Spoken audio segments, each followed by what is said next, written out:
6명의 코로나19 확진자가 나오면서 아파트 전체가 통째로 격리 조치됐습니다. 아파트 대상의 코호트 격리 조치는 이번이 처음입니다. 주민 가운데 66%는 신천지 교인으로 알려졌습니다. 코로나19 확진자 수는 7,000명을 넘어섰습니다. 보건당국은 확진자의 73%가 집단 발생과 연관돼 있다며 추가 전파를 막기 위해 각 지자체에서 집단 시설들과 적극적으로 협조 체계를 갖춰달라고 당부했습니다. 일본 정부가 오는 9일부터 한국발 방문객 입국 제한을 강화하기로 하면서 관광객과 유학생 등이 출국을 앞당기며 혼란을 겪고 있습니다. 정세균 국무총리는 입국 제한 상응 조치를 철저히 준비하라고 관계부처에 지시했습니다. 마스크 구매 오부제 시행을 앞두고 주말인 오늘 약국마다 마스크 사려는 사람들이 몰렸습니다. 나가지 말자니까. 한 바퀴다. 현대수소전기차. 사상 처음으로 대구의 한 아파트가 통째로 격리가 됐습니다. 지난 18일 동안 이 아파트에서만 차례로 46명이 코로나19에 걸렸기 때문입니다. 대구시가 뒤늦게 확인에 들어가 봤더니 전체 주민의 3분의 2가 신천지 교인이고 확진자들도 모두 신천지 사람들이었습니다. 그래서 주민 전체가 위험한 상황이라고 보고 외부하고 접촉을 막아버린 겁니다. 먼저 이 상황 권영인 기자가 정리를 했습니다. 대구시 달서구에 있는 한마음 아파트입니다. 관리 직원이 소독약을 뿌리고 있습니다. 이 아파트는 달서 종합복지관 안에 있는 임대아파트로 35살 미만 이혼 여성만 거주할 수 있습니다. 모두 142명이 입주해 있는데 이 가운데 46명이 코로나19 확진 판정을 받았습니다. 이곳은 종합복지관 출입구입니다. 현재 아파트뿐만 아니라 아파트가 있는 종합복지시설 전체 출입이 통제되는 상태입니다. 이 엄마 갑자기 네. 그래 뭐 대기 아저씨가 있었거든. 네. 그래 뭐 요즘 아들이라 뭐 그래 이야기 하더라고. 괜찮다고. 때문에 아직도 많고 아직도 많고. 이 아파트는 어제부터 15일까지 택배 등 외부인과 접촉이 전면 금지됐습니다. 의료시설이 아닌 아파트에 대해 내려진 첫 코호트 격리 조치입니다. 코호트 격리는 확진자나 의심자만 선별 격리하는 일반 조치와 달리 문제시설 전체를 한 번에 봉쇄하는 겁니다. 갑작스럽게 들어서 먹을 게 없다고 하니까 뭐 라면하고 간단하게 그래도 며칠 한 2주 있어야 된다고 하니까. 대구시는 입주민 중 94명이 신천지 교인인데 확진자는 모두 신천지 교인이라고 밝혔습니다. 확진자의 거주지를 분석하는 과정에서 이 아파트의 신천지 교인 집단 감염 사실을 확인하게 됐다고 대구시는 설명했습니다. 이 아파트는 종교와 관계없이 35세 미만의 여성 근로자들을 위해서 입주할 때 종교나 이런 것들을 확인할 수는 없습니다. 현재 입주민 전원을 대상으로 검체 조사가 진행 중입니다. 질병관리본부는 이 아파트에서 추가 감염자가 나올 가능성이 있다고 밝혔습니다. SBS 권영인입니다. 이 아파트의 일반 주민은 단 한 명도 코로나19에 걸리지 않았습니다. 신천지 사람들끼리만 병을 주고받았다는 얘기입니다. 어떻게 생활을 했길래 그 사이에서만 병이 퍼졌나 조사를 하고 있습니다. 또 대구시에만 이렇게 신천지 교인들이 집단으로 사는 곳이 10곳 정도 있는 걸로 보여서 추가 조사도 진행이 되고 있습니다. 정성진 기자입니다. 코호트 격리 조치된 한마음 아파트의 입주민은 모두 142명. 이 가운데 100명 가까운 입주민 66%가 신천지 교인으로 드러났습니다. 이 아파트 단지 내에서 46명의 확진자가 나왔는데 이 가운데 일반 주민은 단 한 명도 없고 모두 신천지 교인이었습니다. 해당 임대 아파트에서 일반 주민과 신천지 확진자가 한 세대에 같이 거주한 경우도 있었지만 일반 주민 가운데 현재까지 확진 판정을 받은 사람은 없는 겁니다. 대구시는 해당 아파트에서 첫 확진자가 확인된 지난달 21일 이후 밀접 접촉자 등 아파트 내 주민의 자가 격리가 시작됐다고 밝혔습니다. 그럼에도 평균 잠복기 5일이 지난 지난달 26일 이후 이 아파트에서만 16명의 신천지 교인 확진자가 추가된 만큼 거주진의 교인들 간의 지속적인 접촉이 있었을 걸로 보고 있습니다. 아파트 내부에서 신천지 교인들 사이에 어떤 접촉이 있었지 않았나를 의심하고 있습니다. 오늘 새벽 0시 기준 전체 확진자 가운데 신천지 교회와 관련된 환자는 4,200여 명, 63%에 달합니다. 특히 대구시는 확보된 신천지 대구교회 교인 명단을 토대로 신천지 집단 거주시설로 의심되는 10곳을 파악해 역학조사를 하고 있다고 밝혔습니다. 신천지 집단 거주 지역이 감염 경로 역할을 했을 가능성에 무게가 실리는 겁니다. 신천지 교인들 사이에서 왜 이렇게 전파력이 높은지를 설명해 줄 수 있는 중요한 단서라고 생각합니다. 신천지 측은 오늘 해명 자료를 내고 해당 아파트는 신천지 집단시설이 아니라고 주장했습니다. SBS 정성진입니다. 대구 경북 오늘까지 환자가 6천 명을 넘었습니다. 고령자들을 중심으로 사망자도 계속 나오고 있는데, 자, 취재기자 연결해서 오늘의 대구 경북 상황 점검을 해보겠습니다. 자, TBC 한현호 기자, 오늘 사망자가 또 많이 나왔어요. 네, 경북대병원에 나와 있습니다. 대구 경북 지역에선 4명의 사망자가 추가로 발생했습니다. 확진 판정을 받은 뒤 경북 영천집에서 자가 격리 중이던 78세 남성은 상태가 나빠져 구급차를 타고 병원으로 가는 도중 사망했습니다. 치료를 못 받고 자가 격리 중 숨진 5번째 사례입니다. 이곳 경북대병원에선 83세 여성이 숨졌는데요. 평소 천식을 했던 이 여성은 지난달 25일 확진 판정을 받은 뒤 치료를 받다 오늘 오전 숨을 거뒀습니다. 또 기저질환이 없던 78세 남성과 76세 여성이 숨을 거뒀는데 남성은 사후에 확진 판정을 받았습니다. 대구 경북에선 오늘 확진자가 455명 늘면서 누적 환자 6,000명을 넘어섰습니다. 그리고 검사를 거부하고 있는 신천지 교인이 아직까지 꽤 있는데, 이 대구시장이 오늘에서야 검사 받으라는 행정 명령을 내렸다고요. 네, 그렇습니다. 신천지 대구교회 소속 교인 가운데 10%가 조금 넘는 약 1,400명이 연락이 안 닿거나 당국의 방문을 거부해 검사를 받지 않은 상황입니다. 이들이 또 다른 감염 경로가 될 수 있는 만큼 대구시가 행정 명령을 내려 사실상 강제 검사하기로 했습니다. 아직도 양성률이 33.3%입니다. 아직 진단검사를 받지 않은 교인들은 오늘 중으로 진단검사를 받으시라는 행정명령을 내립니다. 네, 행정명령을 거부하면 200만 원 이하의 벌금이 부과되고 더 나아가 역학조사를 방해한다면 최대 2년 이하의 징역형을 받을 수 있습니다. 지금까지 경북대병원에서 TBC 한현호입니다. 우리나라 전체로는 코로나19 확진자가 오늘로 7,000명을 넘었습니다. 어제보다 448명 늘었습니다. 사망자도 48명이 됐습니다. 자, 임신부 환자가 4명 있다는 사실이 오늘 처음 확인이 됐고, 또 정부 세종청사에서 일하는 복지부 공무원도 줌바 댄스 배우러 갔다가 감염이 돼서 청사 전체에 비상이 걸렸습니다. 김수현 기자입니다. 정부 세종청사 근무자 중에 첫 확진자가 나오면서 15,000명이 상주하는 청사에도 비상이 걸렸습니다. 확진자는 보건복지부 공무원으로 코로나19 방역 업무 담당은 아닌 것으로 알려졌습니다. 이 확진자는 지난달 15일 천안에서 열린 전국 줌바 강사 워크숍에 참석하고 확진 판정을 받은 줌바 강사의 수강생이었습니다. 방역당국은 동선 파악과 함께 동료 직원들과 줌바 수업의 다른 수강생들에 대한 전수조사에 나섰습니다. 방역을 위해 세종청사 일부가 폐쇄되면서 중앙재난안전대책본부의 정례 브리핑 장소도 충북 오송 질병관리본부로 급히 바뀌었습니다. 내일까지는 소독 작업과 사후에 안정기까지의 시간이 필요할 것으로 판단됩니다. 핵심적인 부서원들은 다른 그 업무 환경 또는 그 모바일 환경을 통한 업무를 계속 수행하도록. 부산 강서구에 사는 30대 임신부가 신규 확진 판정을 받았습니다. 대구에서 직장을 다니는 남편과 주말 부부로 남편은 지난 5일 확진 판정을 받았습니다. 보건당국은 남편으로부터 감염됐을 가능성이 높은 것으로 보고 역학조사를 진행 중인데 태아에게 감염될 가능성은 거의 없는 것으로 판단했습니다.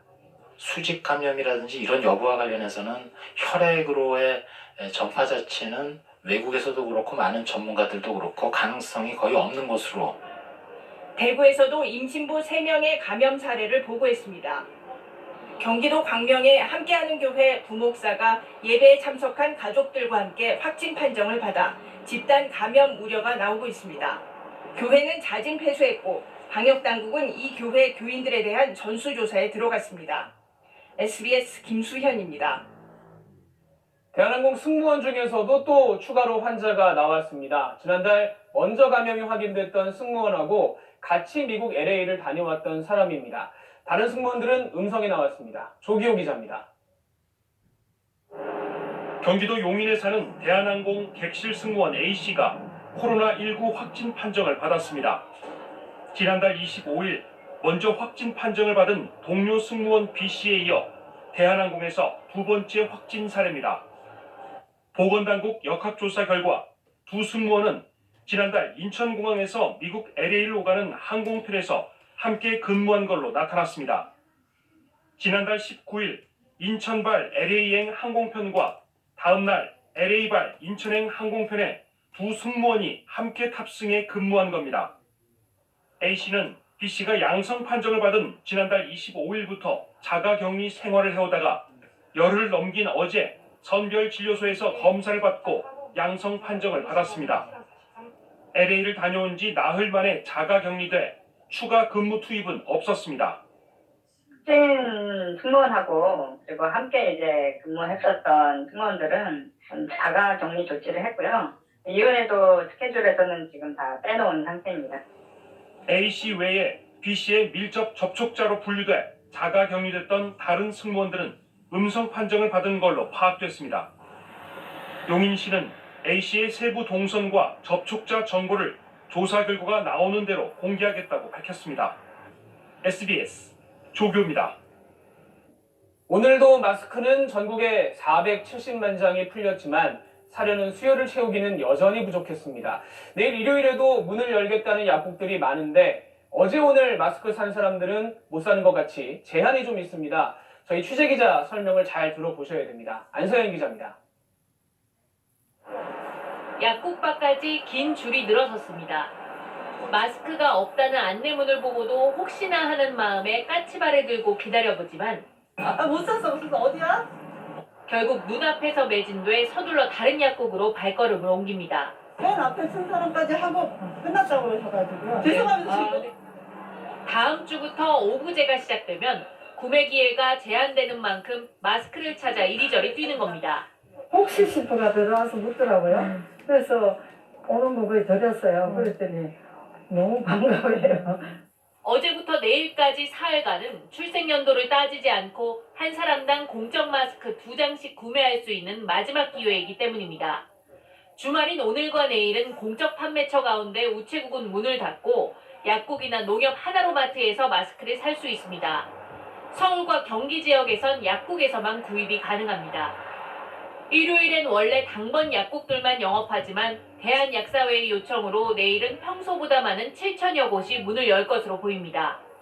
공인 신분증을 지참하고 약국에 가면 1인당 2장씩 살 수 있는데 중복 구매 확인 시스템을 통해 구매 이력을 확인하기 때문에 이미 어제나 오늘 샀다면 내일은 살 수 없습니다. 하나로마트에는 아직 시스템이 구축되지 않아 신분증 없이도 살 수 있지만 1인당 1장만 가능합니다. SBS 안서연입니다. 네, 이 코로나19 사람 많이 모인 데 가면 위험하다는 거 수치로도 증명이 됩니다. 전국적으로 집단 발생의 연관성을 확인한 경우가 약 73%입니다. 의료기관, 사회복지시설, 종교시설 등을 중심으로 발생을 하고 있습니다. 네, 종교시설 들어있죠. 근데 내일 또 일요일입니다. 정부가 말리는데 여전히 예배를 하겠다는 교회가 또 적지 않습니다. 경기도 같은 경우는 이런 교회에 예배 보지 말라는 긴급 명령을 내리는 방안까지 검토 중입니다. 이현정 기자입니다. 같은 시간 실내 공간에 여러 사람이 모이는 종교 행사는 코로나19 방역에 큰 걸림돌입니다. 대량 감염 사태를 낳은 신천지뿐만 아니라 수원 생명샘 교회를 비롯한 중소교회에서도 확진자가 속출하자 정부와 지자체는 종교 행사 자제를 요청해 왔습니다. 그런데 경기도가 이번 주 5,000곳 넘는 도내 교회를 모두 조사해보니 절반 이상이 일요일인 내일 집합 예배를 하겠다고 답했습니다. 절반에 못 미치는 2,200여 곳만 온라인이나 영상으로 예배를 대체하기로 했습니다. 경기도는 집합 예배가 예정된 교회 중 주요 76곳을 직접 방문해 설득에 나섰는데 협조를 안 할 경우 집합 예배를 전면 금지하는 긴급 명령도 고민하고 있습니다. 이재명 경기도지사는 페이스북 글에서 종교의 자유를 존중하지만 국민의 생명과 안전을 위해 제한할 수 있다며 도민이 공동체의 안전을 지키는 권한을 준 것이므로 비난은 감수하겠다고 밝혔습니다. 코로나19가 진정될 때까지 공동체의 안전, 종교의 자유가 접점을 찾을 수 있도록 당국과 종교단체 간 협의가 필요해 보입니다. SBS 이현정입니다. 코로나19에 집단 감염됐던 경북 청도의 대남병원, 여기서 일했던 중국인 간병인이 확진 판정이 나왔습니다. 대남병원에서 감염됐을 수도 있고 혹은 감염이 돼서 대남병원에 들어간 뒤에 퍼뜨렸을 수도 있습니다. 아직 어느 쪽인지 모릅니다. 그래서 확인을 하기 위해서 방역당국이 조사를 시작했습니다. 박하정 기자입니다. 관련 확진자가 122명으로 대표적인 집단 발생 사례 중 하나인 청도 대남병원. 이 병원의 중국인 간병인이 그제 코로나19 확진 판정을 받았습니다. 지난달 24일까지 3층 일반 병실에서 일했던 간병인인데 앞서 지난해 12월 29일부터 지난 1월 8일까지 중국 지린성을 다녀온 걸로 조사됐습니다. 이 간병인이 한국으로 돌아와 계속 근무 중이던 지난달 19일 대남병원에서 국내 첫 코로나19 사망자가 나왔습니다. 이후 확진자가 속출했고 이 간병인도 검사를 받았지만 음성 판정을 받았습니다. 이 간병인은 지난달 26일부터 자리를 옮겨 경남 창녕 국립부곡병원에서 일했는데 지난 1일부터 열이 나고 감기 증상이 생겨 격리 조치됐고 6번째 검사에서 양성 판정을 받았습니다. 이 간병인이 언제 어디서 누구에게 감염된 건지 아직 명확하게 밝혀진 건 없습니다. 이 중국인 간병인이 대남병원 내 집단 감염에부터 시초라고 볼 수 있는 건지 아직은 그 별도로 확인된 바는 없는데 그 부분도 일단 우리 역학조사 팀에 상세한 내용을 확인한 다음에 또 검사가 부정확해 감염 시점 이후에 음성 판정이 계속됐을 가능성도 완전히 배제할 수는 없습니다. SBS 박하정입니다. 네, 전문의 조동찬 의학 전문 기자하고 여기까지 나온 내용들 좀 더 깊게 들여다보겠습니다. 자, 조 기자, 지금 방금 본 중국인 간병인하고 대남병원 간의 선후 관계는 결과를 좀 봐야 될 것 같고요. 근데 한 가지 또 눈길이 가는 게 5번 음성이 나오다가 그렇게 검사를 했는데 양성이 마지막에 나왔어요. 이건 어떻게 봐야 됩니까? 네, 초기에 바이러스 양이 적어서 음성 나오다가 나중에 양이 많아진 다음에 양성으로 바뀐 것이라면 별 문제가 안 됩니다. 네. 그런데 전문가들은 바이러스가 많은데도 검체 채취가 잘못돼 음성이 나왔을 가능성도 제기하고 있습니다.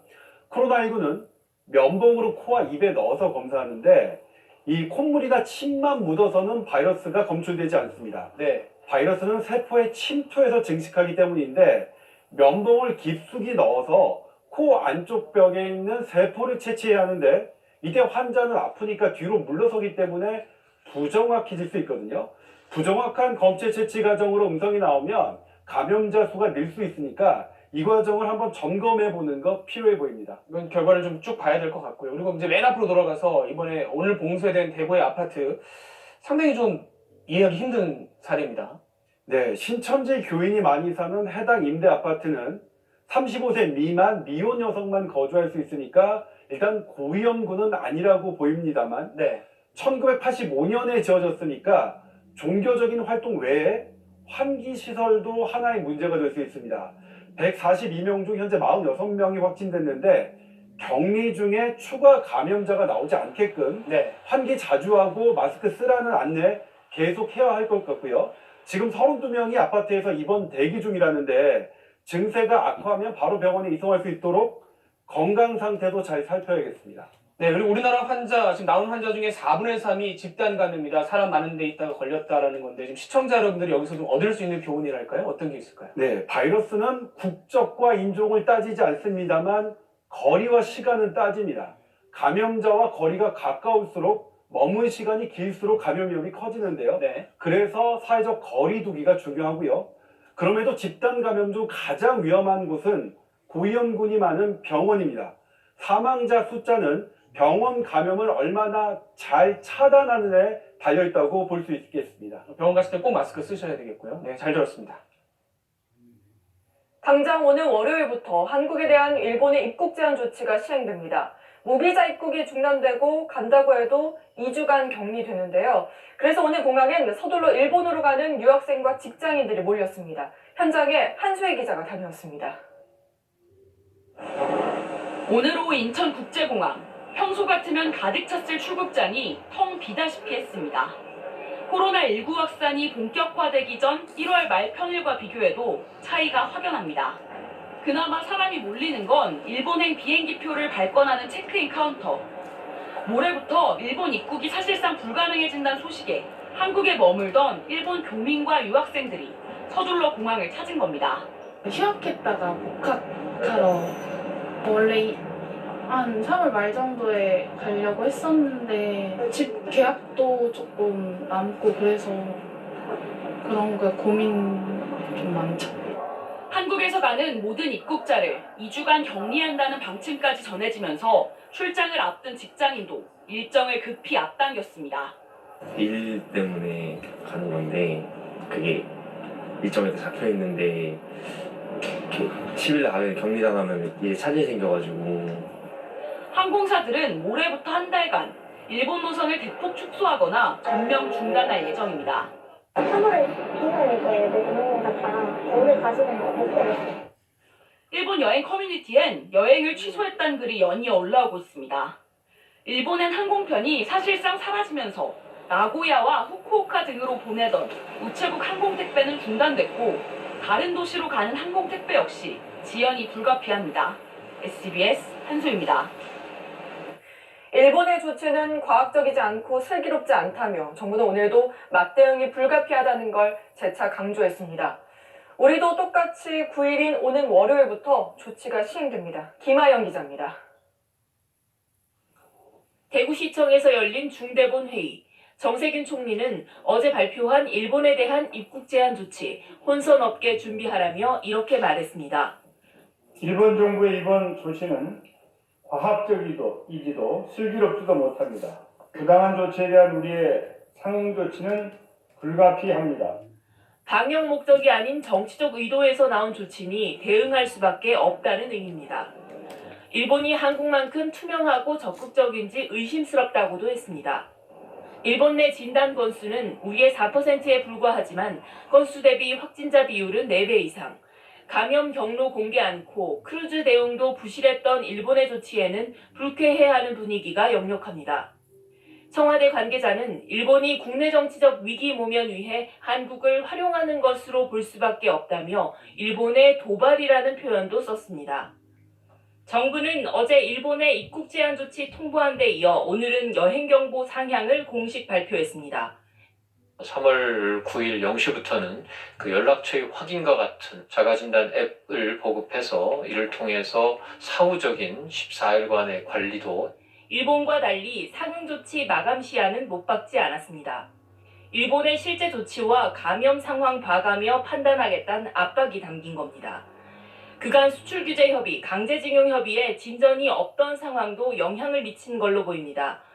정부 관계자는 한일 간 냉각 조짐은 계속돼 왔다고 밝혀 수면 아래 있던 한일 간 갈등이 코로나19로 다시 부상하는 분위기입니다.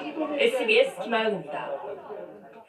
어젯밤 늦게 나온 우리 정부의 상응 조치에 대해서 일본 정부는 아직까지 공식 반응을 내놓지 않았습니다. 도쿄있는 특파원 연결해서 상황 알아보겠습니다. 유성재 특파원, 정부가 내놓은 맞대응이 일본에게 영향을 크게 미칠 텐데 여전히 반응을 내놓지 않고 있죠? 오늘이 주말이라 그런지 정부 인사의 공식적인 언급은 없었습니다. 한국 정부의 발표가 어젯밤 늦게 나왔는데 모태기 외상이 그 전에 가진 기자회견에서 한국의 반발이 예상되지 않느냐는 질문에 이렇게 답한 게 현재로선 전부입니다. 時限措置として実施をしているものでありまして、これが何らかの形で日韓関係に悪影響を及ぼすとは考えておりません。 다음 주 수요일이 동일본 대지진 9주년인데요. 아베 총리는 오늘 후쿠시마를 찾아 희생자 묘지에 헌화하고 원전에서 가까운 고속도로의 재개통식에 참석하는 등 후쿠시마 부흥에 집중하는 모습을 보였습니다. 다분히 지지율 반등을 노린 행보입니다. 이번 조치에 대해 중국은 이해한다는 반응을 보였는데 시진핑 주석의 방일 연기가 발표된 뒤여서 어느 정도 체면을 세워줬다고 받아들인 것 같습니다. 오히려 일본 언론들은 한국인 14일 격리 조치에 대해서 성급한 게 아니냐고 지적을 했다고요. 아베 총리가 발표 전날 급하게 대책 마련을 지시했고 주변의 신중론도 무시하면서 이른바 탑다운으로 강행했다는 내용입니다. 그 배경에는 사태 초기부터 문을 단단히 닫아 걸어야 했다는 보수 지지층의 지적이 있었다는 분석입니다. 당장 모레부터 한중 입국자의 격리 조치가 시행이 되는데 후생성은 홈페이지에 한국과 중국을 출발한 경우라도 제3국을 경유해 입국하는 사람은 격리 대상이 되지 않는다고 했습니다. 제3국 입국을 슬쩍 용인하겠다기보다는 아직 여기까지 구체적으로 방침이 제대로 서지 않은 것으로 보입니다. 지금까지 도쿄에서 전해드렸습니다.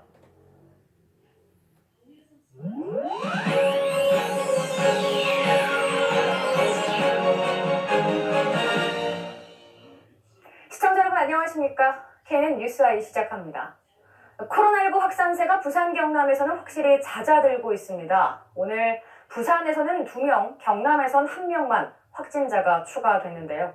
이런 가운데 부산에선 국내 첫 임산부 확진자가 나왔습니다. 탁지연 기자입니다. 오늘 부산에서 추가된 확진자 2명 가운데 1명은 30대 임신부입니다. 국내 첫 임신부 감염 사례입니다. 다른 국내 임신부가 걸렸던 사례가 저희는 일단 없는 것으로 저희는 알고 있고, 저희가 파악하기로는 임신 1분기입니다. 1분기고 이제 한 3개월 정도. 대구에서 직장을 다니는 남편에게서 감염된 것으로 추정되는데 남편은 지난 5일 확진 판정을 받았습니다. 보건당국은 확진자가 임신 3개월이 지나 쓸 수 있는 약이 제한적이라며 치료 방법을 고민하고 있습니다. 2차, 3차 감염자도 계속 나오고 있습니다. 온천교회 확진자의 부인인 70대 여성이 오늘 추가 확진돼 부산 확진자는 89명으로 늘었습니다. 경남은 확진자 7명이 나온 거창군 웅량면에서 추가 확진자가 발생해 모두 79명이 됐습니다. 부산, 경남 모두 확진자 발생이 주춤하고 있지만 소규모 집단 감염지에 대한 우려는 여전합니다. 부산, 경남 모두 감시망 안에서 확진자가 나오면서 외부 유입을 관리하는 게 중요해졌습니다. 하동과 양산은 봄꽃 구경을 위해 몰려드는 관광객 관리가 걱정인데 특히 휴일 인파가 적지 않을 것으로 보여 비상입니다. 한편 코호트 격리 조치된 한마음 창원병원은 격리자 182명이 모두 음성 판정을 받아 내일 새벽 0시에 격리 조치가 해제될 예정입니다. KNN 탁진입니다.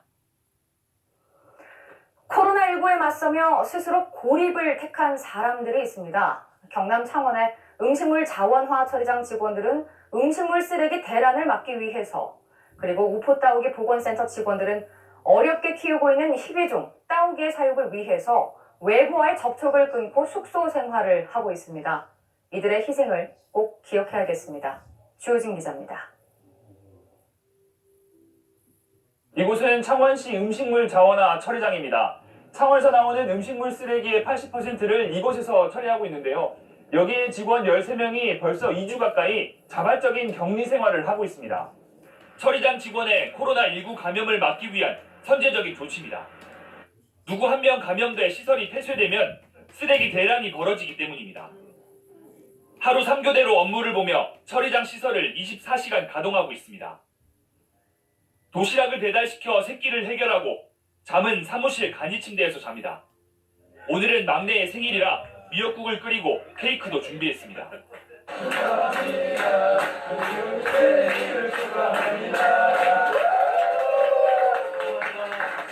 몸이 힘든 건 버틸만 한데 기약 없이 기다리는 가족들에게 미안함이 큽니다. 몇몇 직원은 아버지 칠순잔치나 자녀 입학식에도 가지 못할 판입니다. 가족들이 저보다 제일 많이 걱정하는 것 같습니다. 저에게 힘내고 건강 잘 챙겨서 돌아오라고 말하고, 둘째 아이는 어려서 출장 간 것으로 이야기하고 나왔습니다. 가족들이 많이 보고 싶네요. 창녕 우포 따오기 보건센터 직원 6명도 지난달 25일부터 합숙 생활을 하고 있습니다. 직원들이 감염되면 360여 마리 따오기 사육에 차질이 생기기 때문입니다. 지금이 번식기라 1년 중 가장 세심한 관리가 필요한 시기이기도 합니다.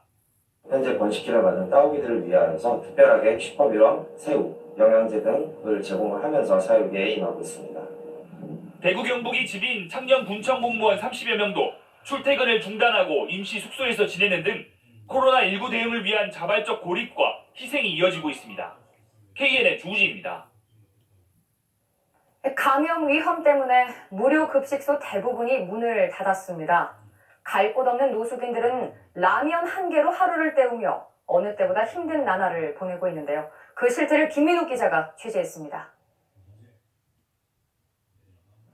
하루 800명이 찾는다는 부산 동구 부산 진역 앞 무료 급식소. 입구에는 출입을 금지하는 긴 줄이 설치돼 있습니다. 코로나 여파로 운영을 잠정 중단한 겁니다. 이 무료 급식소는 부산에 첫 확진자가 나온 지난달 21일 다음 날부터 운영을 전면 중단했습니다. 부산에 확진자가 없었던 한 달 전 무료 급식을 위해 노숙인들이 수백 미터 넘게 줄을 서던 모습과 대조적입니다. 자원봉사자들은 감염병보다 배고픔이 더 무섭다고 말했지만 코로나19 확산에는 어쩔 수 없었습니다. 전쟁이 나도 그 급식은 하겠다 했는데 이 지금 문제는 뭐 전쟁을 떠나서 전파가 되니까. 부산의 무료급식소 50여 곳 대부분 운영이 중단된 상황. 노숙인 지원센터와 연계된 지정식당도 코로나 여파로 식사 제공을 중단했습니다. 식당을 지정을 해가지고 음식을 제공했었는데 코로나 사태가 발생하고 나서 제공하는 식당들 애로점이 있어가지고. 그렇다면 사라진 노숙인들은 어떻게 지내고 있을까? 부산역에서 만난 한 70대 노숙인은 하루에 라면 한 개로 끼니를 때운다고 털어놓습니다. 아유 아주 아침도 먹고 배가 고파 죽겠어요. 하루에 몇 개 드시나요? 하루에 뭐 라면 하나. 부산역 인근의 노숙인 지원센터. 이곳에는 노숙인들을 위한 세탁실과 샤워실이 있지만 감염 위험 때문에 운영이 중단됐습니다. 끼니 걱정뿐만 아니라 노숙인들의 생활 전체가 위협받는 상황인 겁니다. 결국 자원봉사자들은 노숙인들을 기다리는 대신 컵밥과 마스크 등 보호 물품을 들고 거리로 나섰습니다. 급식소 문 닫고 그러면 식사는 어떻게 지금 하시고 계세요? 라면 주고요, 빵이 주고, 우유 주고요. 이거는 그만 주고. 부산역 주변 노숙인은 약 100여 명. 자원봉사자들은 어려운 시기일수록 사회적 약자들에 대한 지원과 관심이 필요한 때라고 말합니다. 이동 노동을 하는데 일거리가 끊겨서 노숙을 한다 이런 말씀 많이 하시거든요. 하루빨리 이제 전 국민들이 협조해가지고 코로나19 사태가 빨리 종결되었으면 하는 그런 바람입니다. KNN 김민우입니다. 코로나19 여파 속에서도 4.15 총선 시대는 빨라지고 있습니다. 여야가 부산 경남 대부분 지역 공천 절차를 사실상 마무리한 가운데 다음 주 모두 18곳에서 치러지는 미래통합당 경선 결과가 주목되고 있습니다. 김성기 기자입니다. 더불어민주당은 부산 경남 34개 선거구 가운데 김해을